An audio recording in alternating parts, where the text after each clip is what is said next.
morning, everyone, or if you're listening to this later, good afternoon, good evening, wherever you are. First off, thank you very much for your time today.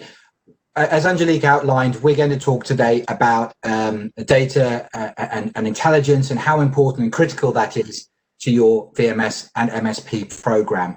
We're going to talk a little bit about that in broad terms and give a few examples of how to use data. I don't mean that to sound trite, but not just as an output of a so what that happened in the past, but we're going to show examples of how it can be contextual, how it can be a catalyst for action, as well as giving you an output and a track record of what you have or have not done or achieved.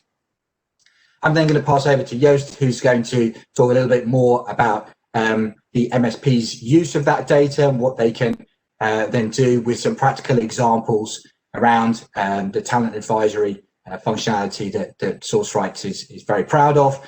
And then we'll finish off by reiterating, recapping the session, and as Angelique mentioned, hopefully fielding some of your questions and giving you some answers to better drive your own programs.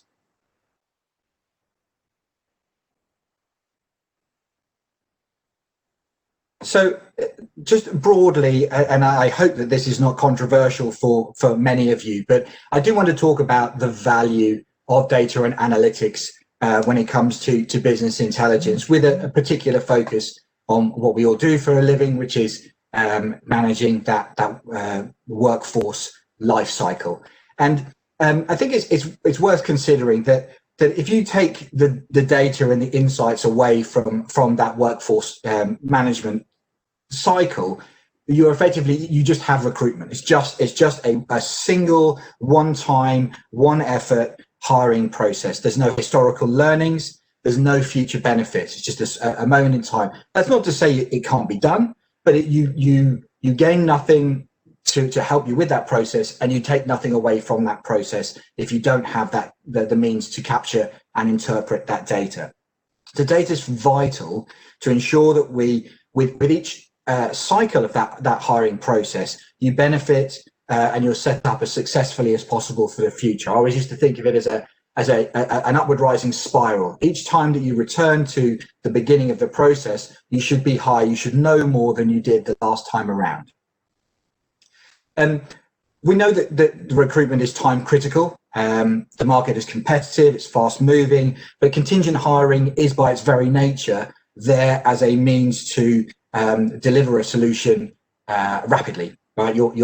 They're looking for a contingent person because you have a problem that needs solving. So with any time critical activity, you must be set up to be as successful as you can be. You can't waste time going down dead ends, going to the wrong places to hire the wrong talent, or potentially pick up the wrong individual. So we have to know what to expect as hiring managers, as MSPs, as stakeholders, in terms of the cost of that resource, how long it's going to take me to find that resource, who the best suppliers are for sourcing that resource, and where. And we'll certainly talk a little bit later. And yes, I know has some really good examples on identifying talent-rich locations and those sorts of things. So the best-in-class hiring process, and we see this through the enterprises that we both work with as organisations, but in the broader the broader world, the best-in-class process is data-driven. And if you look to the future, you can't move for big data, you can't move for AI, machine learn, all of these terms that are all over the market, because there's a recognition that there's only going to be greater demand for that data, and more importantly, for that data to be intelligently interpreted and then rapidly applied to the recruitment lifecycle. So we're going to try and to reiterate the importance of that today and give you some examples. The first thing I want to just dwell on it are these four reasons for data. I think when most of us initially come to data, we see it actually in that bottom right hand option as a communicator. What happened? It's very much a retrospective. It's looking at my credit card statement to find out how much I spent last month. It's looking at the end of the year. Did I hit my budget? How am I doing against various credentials? But it tends to be retrospective, and there's nothing wrong with that. It's useful as a communicator. It says there to disseminate insight and then take that forward. Use that to build better for the future. But I want to also highlight in the coming slides as well the other three elements. So data as a guide, so helping to reduce confusion. Take those bits of information that we already know and combine them to produce a route forward that is the best choice for the consumer. As a catalyst, so where can we use data to put us in a better position, or to drive the pace of what we're trying to do that much harder, or indeed just overall to enhance the experience that we're going through at the time of going through it. And as an appraiser as well, so how many data points can we feasibly bring in together in order to make a better choice in the moment, before, as we look at that lastly as a communicator, before being able to look at what happened retrospectively, share that information and insight with others. So I'm going to start with data as a guide. What we're talking about here is, let's see what we know, even as a hiring manager who maybe doesn't recruit day in, day out, right? Not an MSP, not a subject matter expert, but let's take what that individual does know and collate some of those pieces of information and combine them for him or her to then make a better start to the entire process and to guide them through the best route to their recruitment output. What we see is sort of decision management. So Beeline are very proud of what we call Guide Me, but what it effectively does is it sets predetermined questions and answers as a route through to the correct hiring process. And what we saw historically was individuals had already made a decision that they were going to hire a consultant, possibly an expensive route, maybe appropriate, may not be appropriate, or that they would always go and hire permanently first and realize actually only afterwards that either the talent wasn't there or the time to hire was too long for their needs. So what we wanted to do was acknowledge that the manager didn't necessarily have all of the answers, right? But that they had information pieces that of their own, based on the need that they had, that we could combine and make into a meaningful journey for them. So you'll see an example here on the right-hand side. I mean, these vary client by client, but for example, a manager may know that they're requiring someone for a prolonged period of time. They may also know that they want to be able to guide and lead that individual along a route. They're not looking for a consultant so much as someone who they can tell what to do. And they may also know the location, or they may know the necessity geography of what they're trying to do. And those pieces of information individually may not necessarily give them a clue of, oh, okay, well, you need to go to a contingent hiring process for these suppliers in order to meet and fulfill your objectives. But what we should be able to do is lead them through that maze by taking and extracting that information that we recognize they know and allowing it to guide them much more better. So I'm saying a little bit of data and acknowledging what your consumer knows at that point in time can be combined to give them a much better sense of direction. Then if I look at data as a catalyst, I can't stress enough the importance, and this is very much a more recent phenomenon, of the when of that data. And I go back to that as a communicator, that retrospective. It's all very well and good me being told, the month after my credit card bill is overspent and I don't have the money to pay it off in full, that, you know what, we shouldn't have had that meal out, or I shouldn't have had that overindulgence in the shops. It would be much more useful if at the time I was being given information that said, "Whoa, you can't afford to buy this pair of jeans. Just wait and do it next month." That would mean that I could take active control of that event, rather than finding out after the event that actually it shouldn't have happened that way. And so we're looking at the acknowledgement that there's lots of data out there, but actually how can we bring that forward and almost push that into the eyes of the hiring manager at a time that is relevant to them. What we do is we look at did you know messages within the VMS itself. So what we're doing is delivering real-time contextual analytics based on the activity that you're doing. So I've gone into the system, I'm looking for a business analyst in the Rotterdam area to start, to do a 4-month project for me. And it's going to start pushing information to me. Do you know that it's actually cheaper to hire in The Hague than it is in Rotterdam? No, I didn't know that, but that's very interesting because I actually am pretty agnostic in terms of the geography of where that person is. So maybe I'm making some savings there. Did you know that actually it takes about 20 to 25 days to hire a business analyst? Okay, that's set my expectations. So I'm not like to find this person for Monday. That may make a decision or may help me make a decision about how my project moves.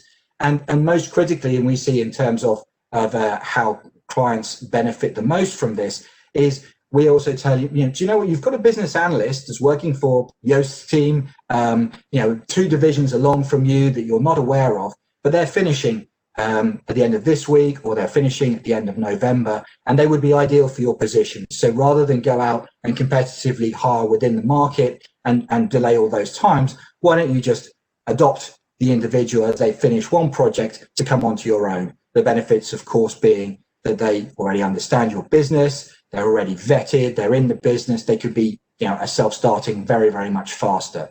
So the being able to put those pieces of information right in front of you at the time that you are about to go out and make a hiring process allows those events to be influenced for the greater good. So this is data as a catalyst, which is we see very, very advantageous. We don't have to look at data as an appraiser, and I think most of us already do this, right? The CV, the resume has long been that functionality where we have the receipt of data from an individual that allows us to appraise their suitability for the role that we have. But there's so much more to the hiring process, as I think many of us acknowledge, than do I have the right skills? Am I available at the right time? Where have I gained those skills? Are they in a relevant industry sector? Have I had any engagements with your business before? Were they good or bad engagements? Right? No, not all history is good history. And being able to collate all of that information outside of just a resume, can the person deliver the services that you're seeking is going to allow you to make better decisions. And one of the things that we're seeing evolve in the market is more around soft skills and more around candidate fit as well as the skills. So I think most of us acknowledge that the good role that our supply chain MSPs do in determining that a short list of candidates for your position are going to meet the basic skills that you require. Right? There's a good job description out there. There's excellent matching tools and algorithms that assist in making a job that the individual is going to be able to do the technical skills that you require of them. But how are they going to fit into that team dynamic? And I'm sure many of us have that sense in this year of all years when we've been remote from our colleagues, the importance of being able to fit into a team dynamic. And so what we're seeing now is plugins with the likes of Tradeify, who's a Beeline partner that we're now working with, where we're looking at additional data points that allow you to work on that appraisal piece. So yes, we have the CV details. Yes, we're tracking whether that individual is known to the organization and has any history there. But critically, we also want to make sure that that they have some of the soft skills. So Tradeify is a very simple mobile device determination of your character and the sorts of people that you work well with, and possibly the sorts of team dynamics that may not work as well to get the best from you as an individual. It's non-intrusive. It then presents another data point for people at the point of hiring. So, do they have all the hard skills I need? Yes, absolutely. Are they going to fit into this team dynamic, which is going to be critical for me to get the best from them? Okay, well, actually, these two people both have the same hard skills, but this one looks as though they have a slightly better fit for the role that I'm looking for. That's going to allow me to make a better hiring decision in the moment by having that information available to me. And lastly, again, I just certainly don't want to avoid or ignore this idea of, as a communicator, providing information retrospectively or as an accumulation of the information gathered. What you're looking at here on the right-hand side is as an example of our supplier scorecard. And this is a collection and visual representation of a number of data points within the VMS that allows the MSP and indeed the client to have a look empirically and objectively at the performance of their supply chain.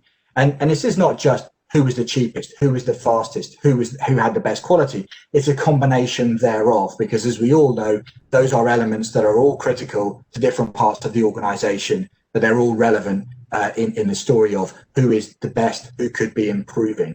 And so we're allowing managers and MSPs to influence the criteria on which suppliers are judged, and then sort of developing and drawing in that information to be able to represent it in a way that says, you know what, in this geography for these skill sets, these are your best suppliers in terms of overall performance. That may be very different from a different geography, from a different skill set. And I think we all know that the criticality of getting to your right suppliers is as important to getting that talent as it is to the speed with which you hire.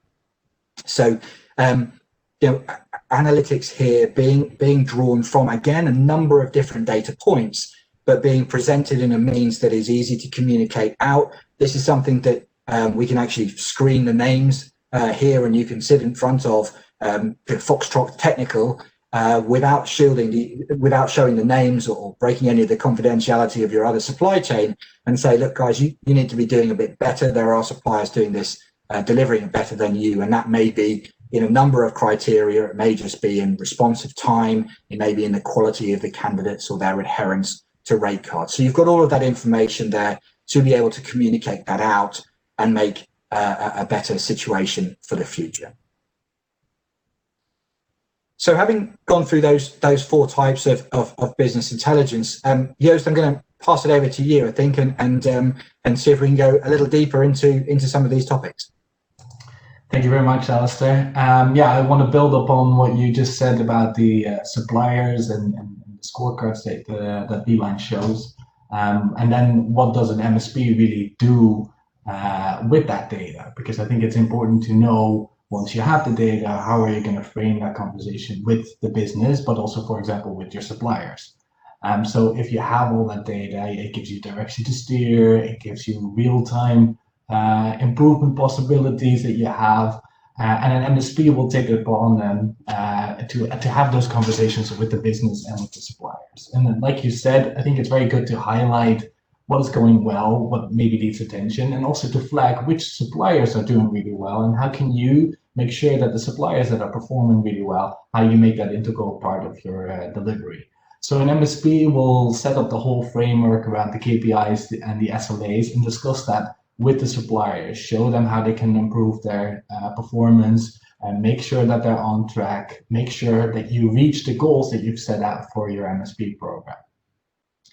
I didn't want to leave you guys today without becoming very practical as well. So I'm going to switch gears slightly a little bit, and I'm going to really go into what is a practical example of using data in the day-to-day conversations with your hiring managers, and how I would set those conversations up. So what I wanted to do today is to have a bit of an example of maybe a hiring manager that wants to hire a software developer, and they're still thinking about, where should I do this? The business has representation both in Germany and the UK in this example, and how do you go about that? So I'm going to talk you through a little bit of a tale of two countries. And I personally, and this is kind of like a personal favorite, I always like to start with the macro level. So in what context are we operating?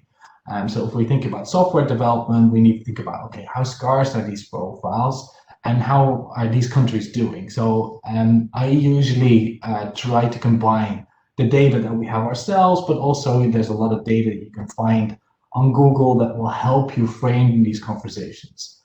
So first of all, just on a macro level, what do we see happening in these countries? If we compare the UK with Germany, we see that both of them are hit by COVID. But if you look at the unemployment numbers, it actually looks that the UK is a little bit less hit than Germany. And if you would look at the kind of like historical numbers, the unemployment is still not even that high. Of course, we don't know how this whole story is going to end.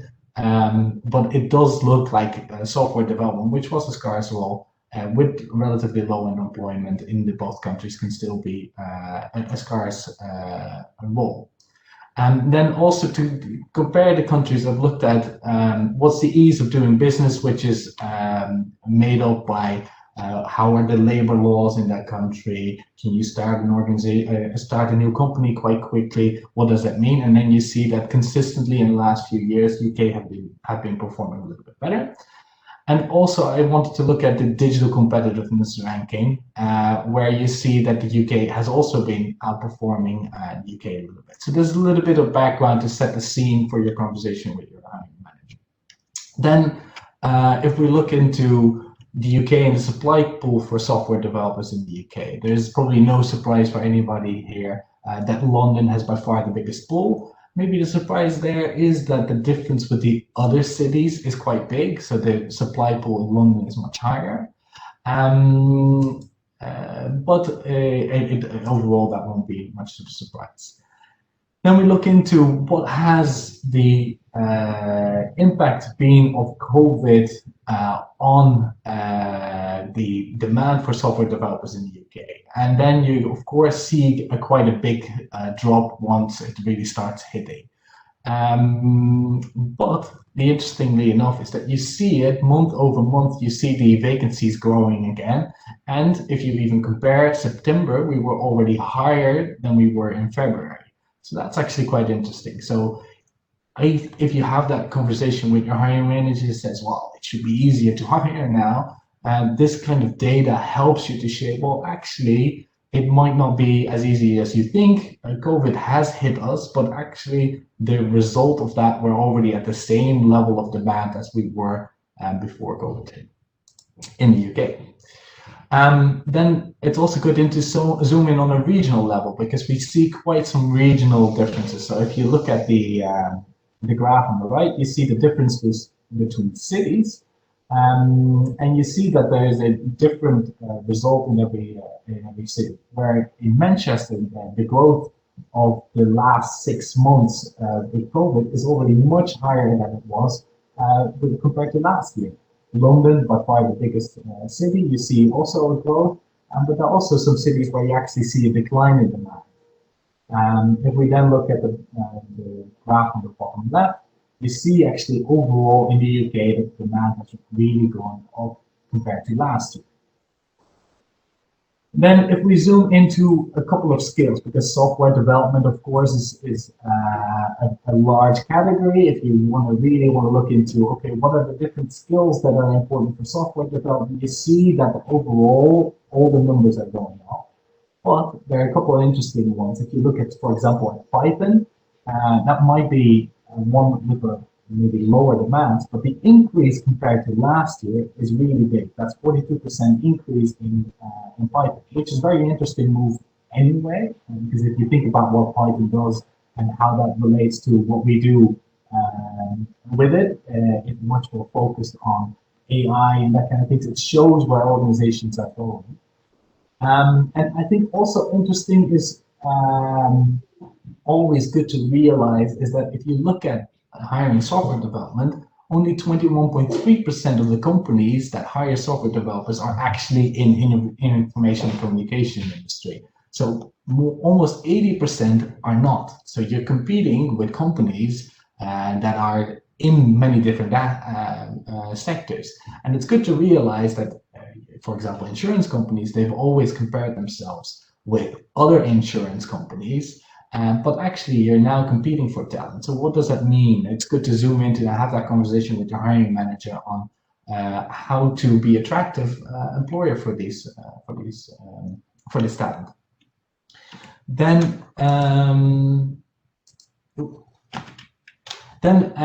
want to zoom in a little bit on how different the trends can be by country. If we look at the trend in Germany, for example, we've zoomed in on Bavaria as a region.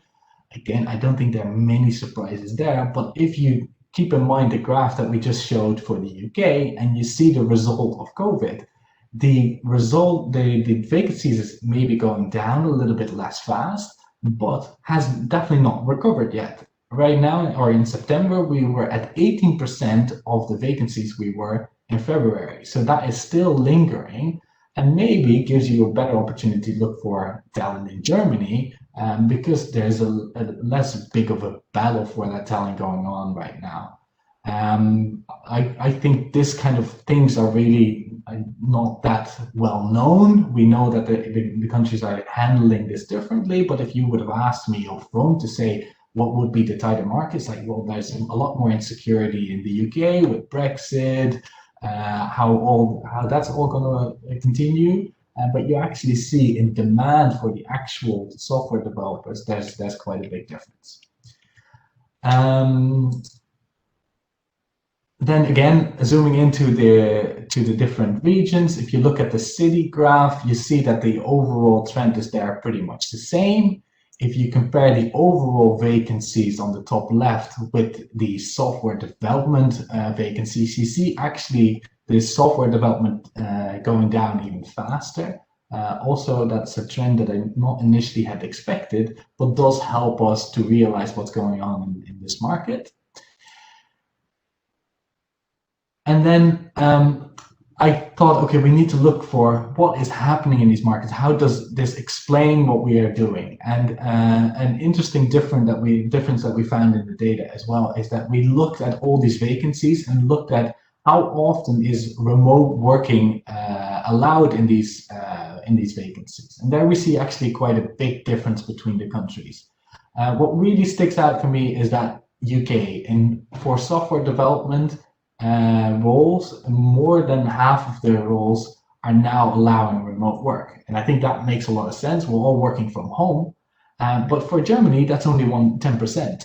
So are you missing talent by not allowing to work from home? Do you want to make that really clear in your vacancies to broaden your talent pool to get the right talent in? I think that is also an interesting conversation with your hiring manager. So what are the frameworks that you set? What as a company do you see yourself? Do you think that your software development needs to happen in-house and your developers need to stay close? Or actually, are you going to make it explicit that somebody can work remote, and then it doesn't really matter where this person sits? And maybe even interesting to think about, if it doesn't matter where this person sits, it can also sit in maybe countries where you can have the benefit of wage arbitrage.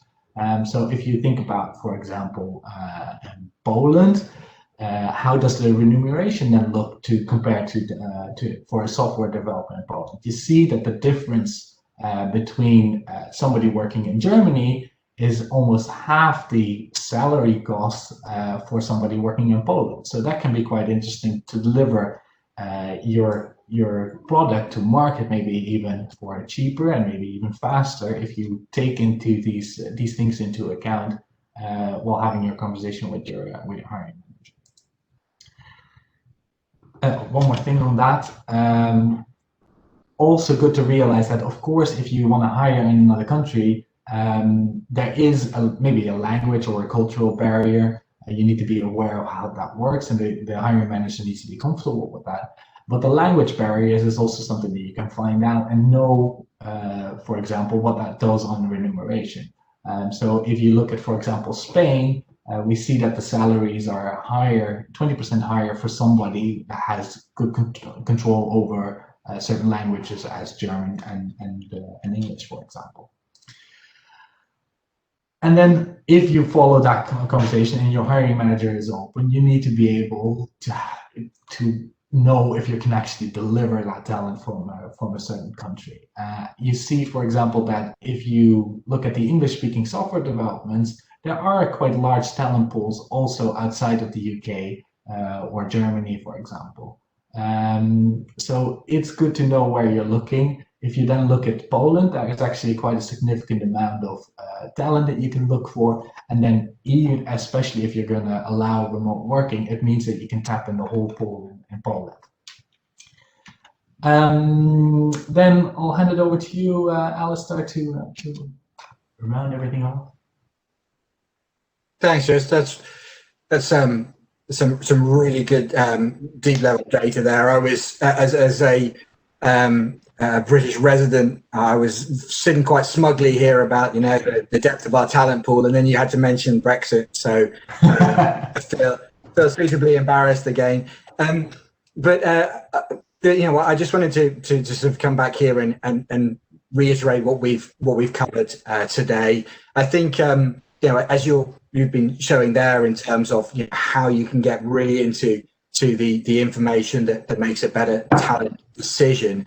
Data is only useful when it's turned into usable information. If we take the insight together and right back to my first slide and just look at a single recruitment event, then this person needs 600 euros a day.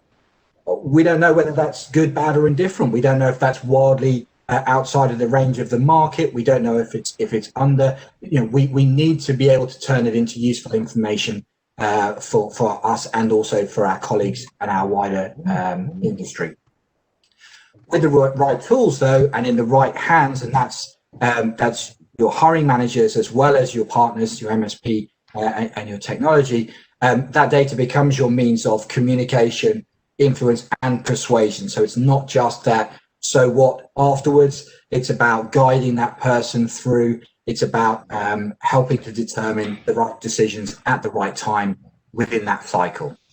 And data is not for data's sake. We can have all of these piles of information, but we need to be able to interpret it and allow that to make the better decisions in the moment as much as retrospectively. So it's all very well accumulating it. If you've no means of analyzing it, no means of disseminating it, then it actually doesn't really do anything for. Always bear that in mind, that capturing it is stage one. That's a great first step, but it's then being able to interpret and apply. Very good. Yeah, I think it will be a very interesting topic to discuss for a very long time. We're very open to some questions as well. If you would like to share something, we were wondering, have you started making use of data in your approach for your contingent workforce? How do you see data being part of that conversation and developing your strategy in that way? And maybe even, have you already changed your mind or your approach during COVID and using this data to change the approach of the organization and maybe allow more cross-border flexibility when it comes to hiring? We're happy to hear from you. Pop your questions in the Q&A box. And Angelique, maybe some questions have already come in? Yeah, we already have one question. So it was when Alistair was speaking, how the rating for the supplier is composed and what are the components for rating? Sure. No, that's a good question. And when it comes to the supplier scorecard, the truth is that you as an organization can determine that criteria. So what is the most important information for you? So we're not arbitrarily. That's how we sort of tool was. We'll rate it on an equal basis of cost, time, and quality. But actually, some organizations favor cost over time, or for certain roles in certain areas, that sort of is more that you can and should put your own criteria in that. So you effectively set the parameter rules, and then the the data through those rules to then come up with those grades or that hierarchy. So we're not sort of suggesting that we have the entire blueprint on what makes a supplier better than another. What we are is giving you the tools to be able to build those criteria out yourselves. Many that I've worked with have a very clear set, whether it's through SLAs or otherwise, a very clear set of levels against which they judge their suppliers. I know back as a supplier, I was held to numbers of resumes against a vacancy, how those resumes, and then around the quality aspects as well. So you are very much in control of theory, and we are merely gathering and presenting that information back. Yeah, and can I add to that, I think what is very important to realize as well is what are you trying to achieve with your MSP or with your VMS? If your business goals is to be a very lean business and you want to steer your cost, or you have control over your cost, then maybe a rate card or how suppliers are performing compared to their rate cards is more important, or which rates they come in is very important.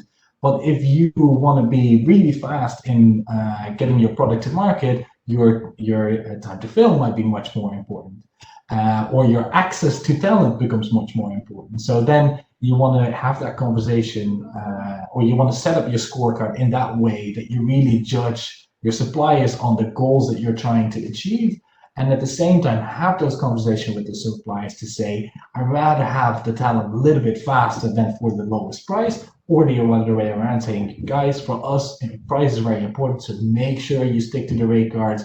We'll take that into account when assessing the candidates on price as well. But always have that conversation internally. What are we trying to achieve with your MSP program? And how do your KPIs and SLAs relate to that, and make sure that you're actually hitting those targets? Because sometimes what you do see is that an MSP is important for procurement, but the business might have different goals. So how do you make sure that you foster that conversation that procurement achieves their targets, and at the same time you make sure that you get those business goals? So how do you balance that in your scorecard as well? Thank you. We've got some other question here. Alistair, you talked about the data that the VMS can provide. Whether the VMS integrates with any of our systems to allow us to see a complete picture of our workforce.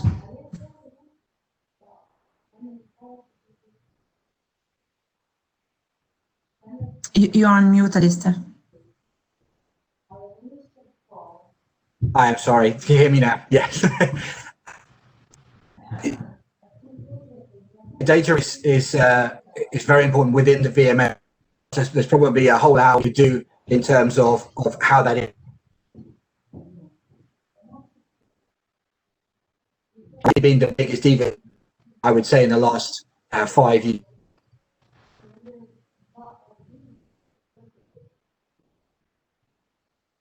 Alistair, you're dropping. Sorry, Alistair, you're dropping out sometimes, so we're missing something. Maybe you can turn up your video and then we can hear you a little bit better. Sorry, in case I use too much bandwidth. So I think in terms of the data that we can draw into the system, things like rate cards, but also job descriptions and job categories. Those are becoming very much more a popular piece of drawing in from an HR system and a database to make sure that when we are going out with information that is consistent through both your permanent and your contingent hiring. And then on the way out, we definitely see information being shared either into our own analytics programs, things like the supplier scorecard, or other data interpretation software. But equally, we work with some of our own tools, and we can feed data into that. The likes of Power BI is becoming very very well used within the MSP and VMS and the client community as well. So being able to feed that data out in either an XML format or simply just in pure Excel allows for that information to be merged with other data. But I mean, it would be remiss of me to allow this question to kind of go without saying that, you know, for us, and I think for SourceRight as well, the most important thing I would say about getting that whole picture of your entire workforce, certainly your non-permanent workforce, is get them all into your VMS. It's probably the best vehicle for them, and then you get to have that comparison between, should I hire contingent? Should I hire via a consultancy? You know, whether that's to get yourself the right side of legislation like IR35, the TBA rules coming into the Netherlands, or whether it's just simply to save money, right? You know, then having all of that information in one place, having all of your permanent data in your HRIS allows you to then be able to compare the two and say, do you know what? Now I've got a decision logic that I go right back to the start, right back to that guiding functionality, and say, okay, this is when it makes sense to hire permanent for whatever cost reasons or quality reasons. This is when it makes sense to hire on a contingent time and material basis, and this is when it makes sense to hire via a consultancy. And you've got all of those data points to be able to then, you know, back with my rising spiral, go all the way back to the start and have a better experience next time around because of those learnings. Great, thanks. Just now a question for you. You walk us through trends for software developers. Are there many other professions when you can see the same kind of change to demand? Yeah, for sure. What we see basically is a couple of things that were happening before COVID are being exacerbated by COVID. So a lot of the trends that we see in the market that we already saw coming around scarce talent are being exacerbated in this time and period. So for some of the finance roles, we see really scarce. If we look at really where it's happening is around software development, anything related to automation, artificial intelligence. That's where we really see it coming up. Where we initially saw the biggest hits on the downside, and that's more in your sales and marketing area, where the vacancies went down even faster, and the recovery is also a little bit slow. Okay. And finally, the last question we had, where would external data and VMS data come together? Where and how is that translated into useful information? Yeah, very good question. Maybe Alistair, do you first want to answer that for your side from the VMS? Yeah, I think the depending on the equipment you have, you know, we're very much in the business of not coming in and saying, you know, you must use a particular data analytics tool in order to consume all of the data. Should and in a very malleable you already use as an industry or as an organization. If you don't have something in place, then I would recommend you speak to your partners and see if they can produce something for you. A number of tools there with you, number of years, you can consume externally gained information into that as well. So you could put permanent information and contingent information in there and be able to compare side by side. As I mentioned, Power BI also is a good route for you, or but there are a lot of products out on the market. It's about making sure that you are comparing apples with apples. That's the critical part here. If you are determining that you want to compare the cost of an individual on a day rate versus a salary, then make sure that all of those parameters are similar and goes to some. You know, even the slightest adjustment in that is going to skew those figures, right? So comparing someone, I know it's an example I used in the Netherlands, but you can compare wage rates in Rotterdam with those in Amsterdam is akin to, you know, London versus Manchester, right? There are many other factors there that influence the cost. So if you are putting that data together, be very careful that you are aligning appropriately. the variables. Yeah, and I think what we do as a MSP provider is we augment the VMS with our own systems, which means that we feed in the data into our talent radar system, where we can crunch the numbers further and have drill downs on the set levels that you're looking for. And also we supply our own people with tools that help them to have these conversations. So we have a tool called Randstad Market Insights that we're rolling out across all the major markets. And there, the type of information that I showed today is available, and then you can have that conversation with the hiring manager. I would say if you don't have access to that data, do look online on what is freely available and look what's there. Because even the little data points that you can put in can change the conversation with the hiring manager. So on Google, there is a lot available. So I would encourage everybody to make it, whenever you talk to either a hiring manager or the overall business, start looking around for what is available and see if you can augment that with other data sources like what we do as well.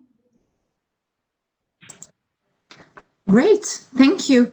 I don't see any other question coming. So I think we are good, and we will all have 10 minutes back in our agenda. Thank you very much, Alistair, for your presentation. Thank you very much, Joost. And we will come back to you all to send you the recording of the session. And if you have further questions, do not hesitate to come back to us. Have a great day. Thank you. Bye.